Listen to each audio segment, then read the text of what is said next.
Hello everyone, my name is Delicacy, and this is Video Delicacies, where we seek to taste the greatest flavors that old games have to offer.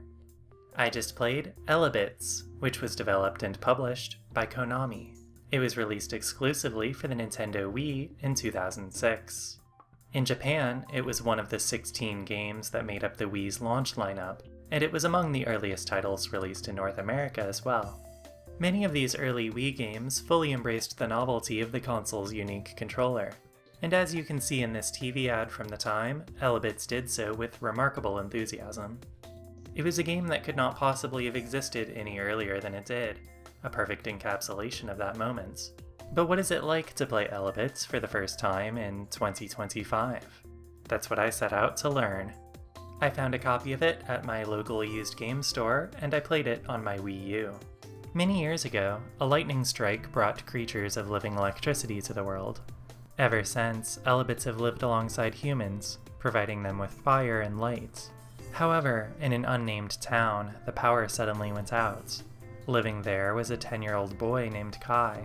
Kai had long resented Elebits because both of his parents researched them for a living and he wanted their attention to himself. But with the Elebits now gone, he found himself unable to watch his favorite show. Wielding a device called a capture gun, he set out to find where they had gone and restore the lights. The game began with a lengthy tutorial explaining its control scheme, which required the use of a Wii remote and nunchuck. By pointing the Wii remote at the sensor bar, I could move a reticle around the screen. Moving it to the edge would rotate the camera, and the nunchuck's control stick allowed me to walk. I could hold Z to crouch or C to stretch. I don't think I've played a game before that had an opposite to crouching, but it was a very intuitive concept, especially since the buttons were adjacent. By holding either A or B, I could fire a capture beam, which was able to grab and carry objects. Some objects were too heavy to lift, which the game indicated by turning the reticle red. Held objects could be moved laterally simply by pointing in the direction that I wanted it to go. That part was easy. Sometimes, though, I would need to push or pull objects by moving the remote forward and back, or spin them by rotating the remote. I found these motions to be a lot more awkward, especially since I needed to be careful to continue pointing at the sensor bar as I performed them. The capture beam was also used to catch Elebits. I could hold the button to keep firing the beam while I aimed, but once an Elebit had been caught, I would need to release and repress the button before catching the next one. Captured Elebits would be converted to watts, indicated in the upper right. As I got more watts, lights would come back on, making whatever space I was in brighter. Watts also allowed me to access new areas by unlocking doors. Opening a door was a complex task, as it required holding the handle, turning it, and then either pushing or pulling depending on the door. There were also many appliances that required a certain number of watts before they could be used. Once activated, these would release power Elebits. Rather than be converted to watts once captured, they would instead become power for Kai's capture gun. Collecting enough power would level it up, enabling it to lift heavier objects. Note that opening a door or using an appliance did not expend any watts. They merely required that a certain threshold be met. The first mission was called My Room, and its goal was to get 900 watts in 7 minutes. Each mission began with a 3-second countdown, giving me time to get my Wii remote properly aligned with the sensor bar. Once the 3 seconds were up, I could begin capturing Elebits. There were always several of them sitting out in the open at the start of a mission, but once those had been cleaned up, I would have to start searching in drawers and behind objects. Though, many objects were not movable until I collected power Elebits from appliances. For example, there were 2 closets in the room. I could open one of them right away, but the other was blocked by a cart, so I needed to be strong enough to slide that before I could search the second closet. There were several different usable items in the game. Items were activated by picking them up and then smashing them with enough force to break them. This first mission had multiple EM pulse balls, which could be used to knock out a group of Elebits, preventing them from running around. I personally didn't find this particular item to be very useful. I reached the watt goal with over a minute still remaining on the clock. The game then gave me the option to play out the rest of my time, which I always opted to do. I was able to find another 170 watts worth of Elebits before the last of my time ran out. At the end of a mission, I would be assigned a grade based on how many watts I had collected. In my playthrough, I got 10 C ranks, 13 B ranks, 4 A ranks, and 2 S ranks. From the results screen, I could view a spreadsheet of all of the Elebits that I captured. Something to note here is that the amount of watts or power an Elebit gave was based on their emotion at the time of their capture. During missions, this was indicated by the color of their capture bubble. Normal Elebits gave the most points and had a blue bubble. Elebits were considered normal while sleeping. Alert Elebits gave 5/6 as many points and had a white bubble. Finally, panicked Elebits gave only 2/3 points, and their bubble was red. Elebits experienced this status while running away from me. As far as I could tell, fleeing Elebits couldn't actually escape the stage, and they would eventually calm down if left alone, so it would sometimes be better to let them get away and capture them later once they were worth more watts. The second mission was called Elebits in the Closet. I had now exited Kai's bedroom, and this one took place in the hallway outside. Whenever I reached a watt milestone, a pop-up would appear to inform me that I could enter a new room or activate a new appliance. Exploring the closets gave me enough energy to unlock the bathroom. I turned on the sink by grabbing the faucet and rotating it. This caused over 200 watts worth of Elebits to come flooding out, getting me to the goal of 1000 watts with over half of my time still remaining. There was also a toilet here which had a ton of power Elebits in it. Gross. I now had enough watts to activate the safe. Once I pressed the switch, there was a 30-second delay before it released its contents, prompting me to go explore somewhere else and then come back. This time management stuff was really fun for me. By the end of an Elebits mission, whatever location I was in ended up looking like a mess. There's something satisfying about tossing things around and turning an orderly space into a disorderly one. The time limit forced this kind of desperation onto me that made me act the way characters in movies do when they're searching a room for something. That mission was my first S rank, and then it was on to Mom and Dad's room. The mission started in a bedroom, which led into an office. There were a lot of new appliances in this one, including the distractingly product-placed Epson PictureMate and Epson Stylus Photo. If I didn't have enough watts to energize an appliance, its switch would be red. Once I had the required energy, it would turn orange, and then once I used it up, the switch would become green. Elebits was good at using color to make things stand out. These switches, along with usable items and the Elebits themselves, were consistently brighter than the rest of the environment. Some appliances were more complicated than simply pressing a switch. There was a radio here that required me to rotate a dial.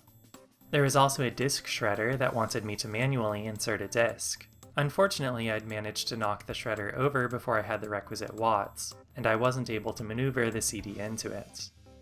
Trying to perform fiddly physics tasks while under time pressure can be stressful, but that's genuinely part of the appeal. There's something very comedic about mundane tasks being so laborious. Each mission had 3 special pink Elebits, which could only be collected once per file. The first 2 were hidden in specific places. In Mission 1, there was one in this cabinet, and one inside this piggy bank. In Mission 3, there was one in this inkwell, which broke off screen somehow, and one behind this mask. The last pink Elebit was special. It would only appear after I had completed the mission's goal, collected the other 2 pink Elebits, and fulfilled another secret requirement, which for these early missions was simply completing the stage within a time limit. Once all of those conditions were met, the 3rd pink Elebit would appear openly for me to capture. Collecting at least 1 pink Elebit would unlock Score Attack mode for that mission. This mode had a reduced time limit, but it started out with all of the appliances energized and with the capture gun strong enough to move anything. If I found all 3 of the pink Elebits, I would unlock that mission's Eternal version, which was just the normal mission but with no time limit.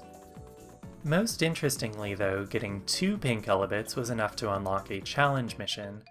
For Mission 1, the challenge mission was called Massive Outbreak. It took place in a featureless room where I needed to scoop up an immense number of Elebits off of the floor in a short amount of time. Challenge Mission 3 was called Non-Stop Swinging, and it wanted me to shake this bin repeatedly to release a bunch of Elebits and then suck them all up using a power-up just before the time ran out. I liked these little dexterity challenges. If I play this game again someday, it'll be fun to try unlocking and beating all of these. The next mission was Elebit Mischief. This stage combined the bedroom from Mission 1 with the hallway and bathroom from Mission 2. However, the objects within those locations had been rearranged. Most conspicuously, there were now 2 cabinets put in front of the bathroom as a barricade. Before I could move them, I needed to carefully remove the flower pots atop them and set them safely on the ground. This was because of a new mechanic introduced here. Certain missions had a limit on how many objects were allowed to be broken, as indicated by the number in the green field on the right. If this number reached 0, as it did for me once in this mission, I would have to start over. Most things were indestructible, but a fragile object could be identified if a cracked plate icon appeared in the bottom right while holding it. That mission was followed by the Silent Kitchen, which also introduced a new mechanic. Select stages had a volume bar on the right side with a certain threshold indicated. If there is enough noise to exceed it, 1 point would be deducted from the counter above. Like the breakage counter in the previous mission, I would fail if this number reached 0. Unlike in that mission though, I was able to beat this one on my first try. This was another one that introduced a lot of new appliances. There was a coffee maker that needed me to load the pot and then wait 60 seconds. The toaster worked similarly. There were other ones that I wasn't able to figure out though. The refrigerator contained blocks of ice that appeared to have Elebits trapped inside of them. Thinking that I needed to find a way to thaw them out, I tried sticking these ice cubes in both the oven and the microwave, but neither worked. Mission 6 was titled, Quiet in the Living Room. A simple thing that's nevertheless central to Elebits' charm is the joy of finding these little creatures in unexpected places. It's delightful to open a pizza box and see an Elebit pop out. This was another stage with a sound limit, and I liked this mechanic. It prevented the player from just grabbing everything that's not bolted down and tossing it, which was not always how I wanted to play the game anyway. I ended up failing with 3 seconds on the clock after jostling a shelf a little too hard. I was terrified that I would have to do the entire 9-minute mission over again. However, since I had already completed the goal, there was actually no penalty apart from losing out on those last 3 seconds. The select screen had a mysterious silhouette superimposed over the next mission's thumbnail, so I knew immediately that it would be special. This was the first boss mission, titled Living Room Ghost. The boss, the Sea Elebit, would divide into smaller versions of himself. Each of these clones had 2 forms. In the first, it was surrounded by a spherical barrier. Once I broke its shield, that Elebit would become transparent and try to run away. In this state, I could capture it, but if I didn't get the follow-up hit immediately, it could become fully invisible and almost impossible to find. I failed on my first attempt because I didn't understand the importance of this. I broke all of the shields at once when I should have been doing them one at a time. Once all of the separated Elebits were captured, they would reform into the boss and then split up again, this time into more, smaller Elebits. There were 3 total rounds of this. It was a little frustrating that I didn't know what to do once they became fully invisible, but the Sea Elebit's design was really cute, and I did like the concept of the fight. It was great how the bosses in this managed to create an entirely different game feel with the same set of mechanics as the normal levels. Scoring for boss missions was based on remaining time. By using only 3.5 of my 5 minutes, I was granted a B rank. In addition to the unlockable modes that I talked about earlier, there was also a multiplayer mode that was available for every non-boss mission in the game. In this version, one player would use a Wii Remote and Nunchuck and play the game normally. Up to 3 additional players could participate using just a remote. These players had no ability to control the camera or movement, but they were still able to capture Elebits and move objects. Each player's watts were tracked separately, giving it a bit of a competitive aspect. I've had a good time while playing Wii games like Super Mario Galaxy and Sin and Punishment Star Successor, in which multiplayer was implemented like this, and so I suspect that this is an enjoyable way to play Elebits as well. But I wouldn't recommend trying to play it by yourself, even if you do need footage for a video. Elebits had 4 different bosses, and the longest stretch without one was in between the first and second. That run began with a mission called The Search. I was still inside Kai's house, but now in a new part of it. This house is huge. I'm not sure where this game is meant to take place. It's set in a kind of vague western anywhere town, but either they've got very affordable real estate there, or being Elebit researchers pays extravagantly. The capture gun now had durability, indicated by star icons. There were toy tanks and cannons stationed throughout the stage that would fire at me, and I would lose durability if I was hit. Losing all durability would cause me to fail the mission. It wasn't always easy to see where the tanks and cannons were upon entering a new room. They were small and not colored to stand out, but at least their projectiles were slow and easily avoided. There were 2 new items introduced here. The Elebit radar would temporarily give me a mini-map showing the locations of other items, appliances, and Elebits. There was also one called the Shield, which prevented me from taking damage. The title of Mission 9 was Mischief Yet Again. This one linked together the living room and the kitchen. Here I was able to solve the riddle of the kitchen's appliances. For the oven and microwave, I determined that I needed to not only put the proper item inside, but also close the door, which, in hindsight, maybe should have been obvious. As for the ice in the freezer, I just needed to smash it into something to free the poor Elebits frozen inside. After that was Mission 10, Black Elebits. This one introduced a new type of Elebit which resembled the Pokemon Pyukumuku. These prickly Elebits were harmless if left alone, but if I tried to capture one, it would fly toward me and attack, reducing my durability. However, there was a window to react. If I realized my mistake fast enough, I could sidestep or duck to avoid taking damage. Black Elebits showed up regularly throughout the rest of the game.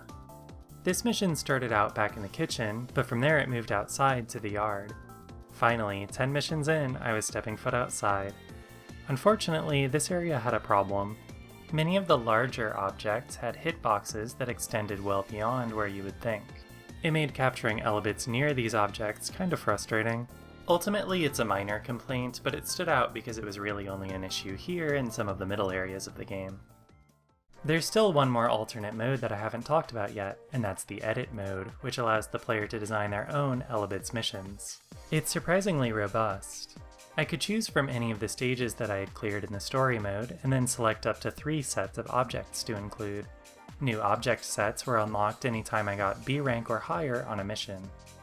It was cool that it allowed me to take decor from completely different parts of the game and put them together. But I needed to choose wisely because some objects were too big to be taken indoors. If I had played this game as a kid, I probably would have spent more time in the edit mode than playing the actual game. It was nice of the developers to let us toy around with all of their 3D models, and treat their level designs like a virtual dollhouse. The following mission was Shadow in the Garage. Something that impressed me about this game was the music. Every single mission had its own track, with the exception of the first 3 bosses, which all shared one. A few of them were variations on others, but there was still a lot more variety than I would have expected. Unfortunately, only 9 of these made it onto the album The Smile of You, theme from Elebits, which was the game's only official soundtrack release. Naoki Sato, the game's composer, initially worked on Konami sports games, but later went on to do music for Bamani games under the name Nekomata Master. I left Kai's house behind and went to Mission 12, My Town. Elebits is a unique game. I've never played a first-person shooter so detached from realistic notions of violence. But it's also a game about being in places, and about disassembling those places piece by piece. And in that way, it reminds me of one of my favorite games, Namco's Katamari Damacy. It was released 2.5 years before Elebits, so I suspect that it may have influenced this game's structure. Like Katamari, Elebits is a game about gathering things within a time limit. Getting enough of these things allows larger stuff to be moved and new areas to be accessed. However, in Katamari games, the player gets larger as more things are collected, meaning that you grow to fill whatever space you're inhabiting. In Elebits, however, the player's size is static, as are the sizes of the Elebits themselves. So unlike Katamari, Elebits doesn't naturally scale to different scopes. All of that is to say, larger environments like the one in My Town didn't work as well for me as the smaller, denser areas did. The next 4 missions, World Without Weight, The Secret Room, Totally Topsy-Turvy, and Big To Do in Town, all shared the gimmick of low gravity. These missions made good use of the homing laser item, which allowed my capture gun to lock onto and capture several Elebits at once, as well as the very powerful vacuum laser item, which could inhale Elebits without aiming at all. The first 3 of the low gravity missions reused areas I had seen before, but the 4th one took place on a new map depicting Kai's neighborhood. This was an easy one where I got my 2nd S rank, but it was a fun sandbox. The low gravity made heavy things easier to lift, so by the end of this mission I was strong enough to lift entire houses and find Elebits flattened underneath. The entity responsible for the distorted gravity was called the Sky Elebit, and their boss mission was called Battle at the Station. This Elebit had one of my favorite designs, they're so cute. In the first phase, the boss had two friends who were projecting a shield around them. I needed to grab these friends and smash them into the ground to lower the shield. In the second phase, the boss attacked me by sending whirlwinds in my direction, which I needed to avoid. This went much more smoothly than the first boss fight. I won on my first try in just over 2 minutes. Elebits is a game that might have benefited from a sequel expanding upon its ideas. Maybe as a later Wii release that could take advantage of the Wii Motion Plus. Unfortunately, it never got anything like that. Many of the people who worked on Elebits instead went on to make a game called Dewey's Adventure. The second game to bear the Elebits name was Elebits: The Adventures of Kai and Zero, which was released for the Nintendo DS in 2008. I played the first few minutes of it, and it seemed promising. In that game, I controlled Kai from a bird's eye view by using the D-pad. Holding the stylus in my right hand, I could touch Elebits to stun them, and then clicking on Kai's companion Zero would capture all of the stunned Elebits. There was a combo system wherein getting several Elebits at once would reward more watts than catching each of them individually. The third and final Elebits release was an iOS game called Elebits Capture, which was released in 2010. Like a lot of old mobile games, it was not well documented or preserved. If you search for it on YouTube, the only result is a video titled "Long Lost Mobile Game Found 13 Years Later." Elebits on a tablet actually sounds like a pretty appealing concept, but this execution looks drastically simplified compared to the Wii and DS games. The yard and town locations had been the low point of the game for me, but I was very excited about the next place that I went. Mission 18 of Elebits was called To the Amusement Park. Each mission in this stretch had a time limit of 15 minutes, and every single one featured a unique area of the park. The first one was the entrance. This mission introduced the yellow Elebit, which was able to fuse with other Elebits in its area to create one large Elebit that I couldn't capture without first breaking it back apart.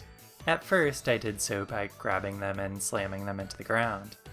However, I later figured out that it was more effective to smash them with other objects instead.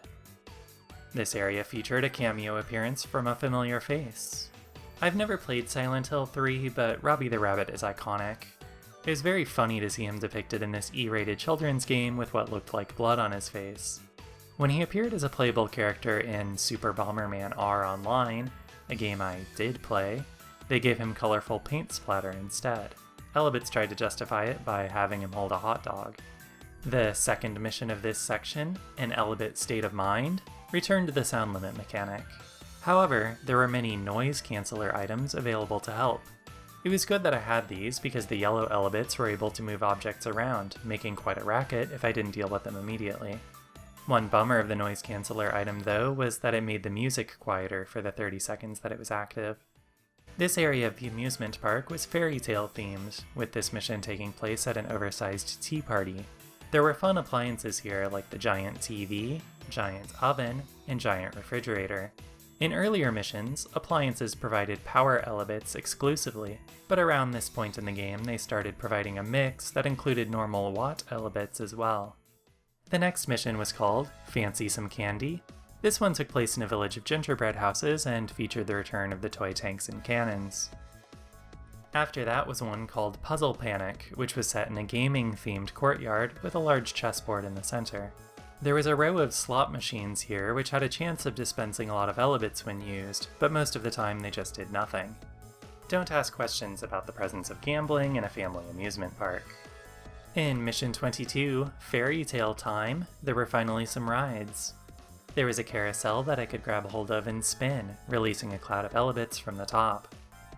There was also a tree-shaped ride to which I needed to attach apple-shaped cars.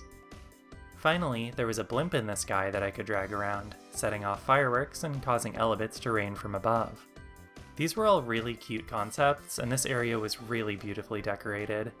I was impressed by how many different areas there were to the amusement park and how good they all were. I think I was 15 years old the last time I went to a theme park, but this game made me want to go to one again. Mission 23, Xmas Come Early, was a boss fight against the Land Elebit. While the boss's belly was flashing red, they would deflect my capture gun's beam.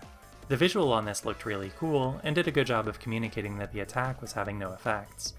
After doing a King DDD style kerplunk, the boss's belly would turn green, meaning that I was able to damage them. The boss also had a ranged attack where they threw a meteor at me. I could sidestep these, but the arena was donut-shaped with a festive tree in the middle, so I could also just block them with the tree. On my first attempt, the boss damaged me 3 times in about 2 seconds. On the second try, I did a better job of keeping my distance and got the win in under half of the allotted time. The North American Elebits box is simply one of the greatest video game boxes ever designed. I love this art. The colors are absolutely stunning, and I like how it uses a first-person perspective, like the game itself. I love the logo design too. It's a little weird how the shaft of the lowercase I is slightly longer than the entire lowercase l, but I'm not sure I'm against it. Japan's cover for the game is also a delight. The Elebits in real life concept is super cute, though I'm a little sad that all of the Elebits depicted here are the same shape. The NA cover had 3 distinct Elebit designs represented on it. But still, this is another incredible box. Very few games have even one that's this good, and Elebits has 2. The PAL box used this same design, with no changes except for the title. In Europe they called it Eledees, which is also a very cute name. Now let's take a quick look at the boxes for the DS game. All 3 are different, and they're all pretty good, but I think North America got the worst of the bunch this time. Something that you might notice about Japan's DS box is that it's the only one of the 3 to get a new logo. I'm sure that there were practical reasons for going with katakana, but it's sad not to see the face in there anywhere. The final stretch of missions were also set at the amusement park, and they continued to explore new areas of it. The first of these, a spaceship fantasy, had a colorful retro space aesthetic that appealed to me approximately as much as the fairy tale theme of the earlier section. This mission introduced a new type of Elebit called the Gray Elebit, which, in spite of the name, was lilac-colored. They're so pretty. This is the kind of Elebit that I would want to be. There were 3 main attractions here. First was this satellite. I'm honestly not sure how I got this one going. Once I had the watts to power it up, I just started clicking on everything and it eventually started up. Mysterious. From there I moved some heavy boxes to get to the second area, which had a rocket-shaped swing ride. This one was more obvious. Like the carousel, I just needed to make it spin. After that, I passed through a hangar with some sick robots which blasted off into space when I activated them, leaving Elebits in their exhaust. The third attraction was a swinging pirate ship. Time ran out on me just as I was starting to get it moving, but I had more than enough watts to clear the stage. Mission 25 was called Shopping in Style. It began in a new gift shop area, but then opened up into the familiar park entrance from Mission 18. This one made extensive use of the Elebit cookie item. Once this item was activated, I could put it wherever I wanted and it would lure Elebits there. It would also change the status of the ensorcelled Elebits from panic to alert, increasing their value. The next missions were probably my favorite 2 in the entire game. My favorite hero show took place in a live performance venue. Lined up along the back wall were some arcade machines, including 3 Bamani games, Poppin' Music, Guitar Freaks V3, and Beatmania 2DX. The main appliances here were these switches on the walls that directed power. These controlled the arcade machines, stage lighting, and speakers. The final appliance was a big truck which housed the stage of a hero show. In a nice bit of foreshadowing, the very first mission had a poster of these characters on Kai's wall. This was the most difficult mission so far. There was a lot to do in the 15-minute time limit, and I couldn't afford to miss many Elebits. On my first try, I only got 25k out of the required 30k watts. It might seem brutal to have to repeat a 15-minute mission, but this stage was extremely cool. I was almost glad to have the excuse to play it twice. Then it was on to me and my little war. This mission had a lengthy 20-minute timer, making it the longest yet by 4 whole minutes. It took place on a high walkway overlooking the rest of the park, with much of the action happening down below. Fortunately, Kai's capture gun had no range cap, so the steadiness of my hand was the only limiting factor in sniping Elebits from far away, though there was also an abundance of homing laser items to help aim. There was a roller coaster appliance on the upper level. Puzzlingly, its switch was a row of 3 snow people. I saw a bucket on the ground and thought, wouldn't it be funny if the game wanted me to put this on one of their heads? To my amazement, I was right, and I went to find 2 more buckets. Solving Frosty's puzzle rewarded me with fireworks and a ton of Elebits. Down below was an attraction with bee-shaped cars that I needed to lift up and place on each of the ride's 6 petals. On my first try, I managed to put one of the bees in a place where I could no longer see it, preventing me from using that appliance and ultimately bringing about my failure. But again, like the previous stage, this one was so much fun that I didn't mind doing it over again. Succeeding at something that I had once failed is one of the best feelings in the world to me. I think the ability for video games to deliver that emotion is truly magical. Mission 28, Me, Elebits, and Fate, ominously described itself as the final challenge. However, it was actually much easier than the 2 before it. It's probably worth saying that Elebits is a fairly laggy game, but that shouldn't be surprising given how many physics calculations must be going on. I haven't brought it up until now because I don't find performance to be an interesting topic to talk about, and also just because it didn't impact my enjoyment up until this point. But here it was kind of hard to ignore. They maybe got a little too ambitious with this one. Finally, I had arrived at the last mission, We're All Buddies.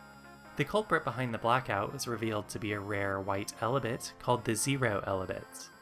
Zero had been drawing all of the Elebits in town to themselves and absorbing them. In the first phase of this boss fight, I needed to attack them using the nearby flower pots and benches.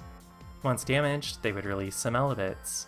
If I didn't capture these fast enough, they would be reabsorbed, healing the boss. Zero could change between different forms, and the Elebits that they released when hit would correspond to which form they were in. This was a flashy, but ultimately simple fight that I won damageless on my first try. In the second phase, Zero possessed a super robot, the very same one that was on that poster in Kai's bedroom. To damage it, I needed to grab a hold of its parts and unscrew them by twisting the Wii remotes. This motion had been used before for faucets and doorknobs, but this was a ton of it to do at once and it wasn't easy on my wrist. I failed here on my first try, but on my second one the game very generously let me start from phase 2. Once all 6 of the screws on the sides were taken care of, I could attack the robot's core, and once I had unscrewed that, the fight was won. Kai realized that the Zero Elebit was a lonely child, just like him. The 2 became friends, and he decided that he liked Elebits now. Completing the story mode took me 9 hours and 20 minutes. I had fun the whole way through, but for what it was, I think I would have preferred for it to be a little shorter. Given that there were incentives to replay missions, there probably didn't need to be 29 of them. When I started playing Elebits, one grievance that I had was that the same button was used to both capture Elebits and grab objects. These were very different actions, and it was easy to accidentally do one when trying to do the other. It was especially strange since either the A or B button could perform either of these actions. It would have been simple to make grabbing use A and capturing use B, for example. But when I instantly failed Mission 14 by accidentally grabbing a bookshelf, breaking 6 objects at once, all I could do was laugh. I realized that this control decision was not merely simplicity for simplicity's sake, it was a central part of the game's charm. Elebits is slapstick. The clumsiness is the point, and once I embraced that, I started having a lot more fun with it. As someone who was already a teen when the Wii released in 2006, it was easy to dismiss games like Elebits, but I think it would be wrong to paint all motion control games with the same brush. The people at Konami were really going for something with this one, and I found it to be an exceptionally fun and interesting game, even now, 19 years later. Thank you dearly for watching my video. I've thought that Elebits looked like a cute game for ages, and it was really cool to finally play it. If you enjoyed coming along on the journey, don't forget to press the like button before you go. I'd like to specifically thank these folks listed here who help make videos like this one possible by supporting me on Patreon. It would mean a lot to me if you would please consider joining them.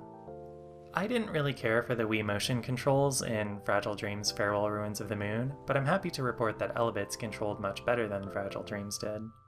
However, those controls are the only reason that Fragile Dreams is so low in these rankings.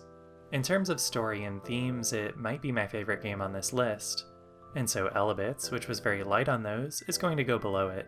In terms of gameplay enjoyment, I would say that Elebits was comparable to Star Fox 64. but the music was good enough to keep it afloat at number 7.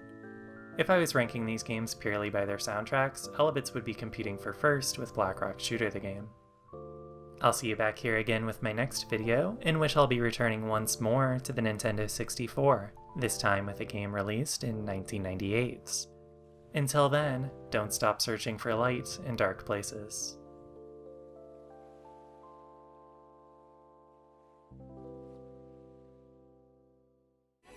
Elebits を探して